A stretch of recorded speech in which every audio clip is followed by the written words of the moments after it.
Assalamualaikum warahmatullahi wabarakatuh. Selamat sore teman-teman Gemilang Ramadan semua. Kita di bulan Ramadan ini pasti sedang berlomba-lomba untuk mendapatkan pahala kebaikan sebanyak-banyaknya. Ya, tapi teman-teman tahu nggak? Kita itu bisa dapat pahala, tapi kita nggak ngapa-ngapain. Nah, pada penasaran kan? Jadi begini ceritanya. Ada suatu hadis yang mengatakan bahwa jika ada orang yang difitnah, sementara dia tidak melakukan hal itu, maka Allah akan mengangkat derajatnya dan memberikan pahala untuknya.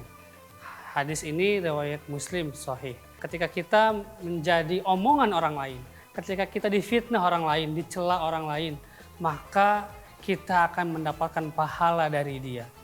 Dan dosa-dosa kita akan berpindah kepada orang yang memfitnah kita. Ini juga sejalan dengan hadis Rasulullah SAW.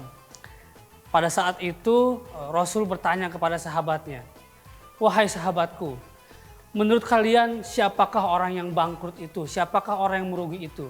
Nah, karena para sahabat saat itu sebagian besar adalah seorang pebisnis, pedagang, maka mereka menjawab, "Ya Rasul, orang yang rugi itu, orang yang bangkrut itu adalah orang yang berjualan, barangnya habis, tapi tidak dapat uang." Nah, kemudian Rasulullah menjawab lagi, "Sesungguhnya orang yang bangkrut itu di hadapan Allah bukan orang yang tidak punya dirham, bukan orang yang tidak punya harta, bukan orang yang dagangannya habis terus dia tidak balik modal, bukan itu. Tapi orang yang bangkrut di akhirat menurut Allah adalah orang itu datang membawa pahala sholat, orang itu datang membawa pahala zakat, orang itu datang membawa pahala puasa. Tetapi selama di dunia, dia telah mencela orang lain, dia telah menghardik orang lain, dia bahkan bertumpah darah kepada orang itu, dia zalim kepada orang itu. Maka pahala yang tadi ini, pahala zakat, pahala puasa, pahala sedekah, pahalanya itu berpindah kepada orang yang dia fitnah tadi itu, berpindah kepada orang yang dia cela itu tadi. Maka teman-teman semua sahabat Gemilang Ramadan, jangan sampai kita di Ramadan kali ini menjadi orang-orang yang bangkrut. Bangkrut kenapa? Ketika kita melaksanakan sholat misalnya nih, kita mendapatkan pahala sholat itu. Nah, setelah kita selesai sholat, kita melihat teman kita yang belum sholat. Kemudian kita mencela dia, kita menganggap dia bahwa, wah parah nih si fulan, dia nggak sholat. Padahal Allah sudah banyak kasih nikmat ke si fulan. Ngapain dia hidup nggak sholat, cuman menikmati dunia saja. Nah, karena kita sudah meremehkan orang lain, mencela orang lain, pahala sholat kita pindah ke orang tadi. Kemudian kita misalnya zakat. Kita sudah membayar zakat di bulan Ramadan ini, tetapi setelah kita membayar zakat, kita justru menggibahi teman kita, menggibahi saudara kita, menggibahi teman sekelas kita, menggibahi teman sekantor kita. Maka pahala zakat yang baru saja Allah kasih kepada kita pindah ke orang tadi. Ya. Dan juga nanti di akhirat seperti itu. Orang yang di dunianya dizolimi sama orang lain, dia bisa meminta pahala kepada orang yang semasa di dunia itu selalu menggunjing dia.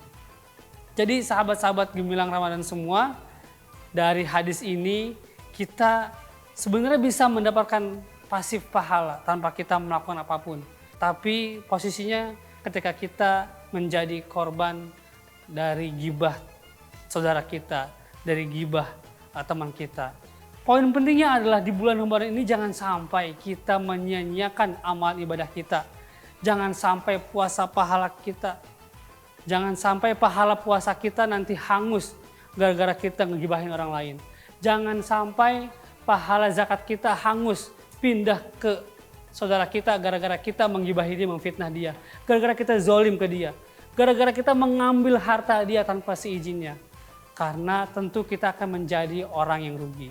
Nah, jangan sampai capek-capek kita puasa, capek-capek kita nahan lapar dan haus, tapi nggak dapat apa-apa.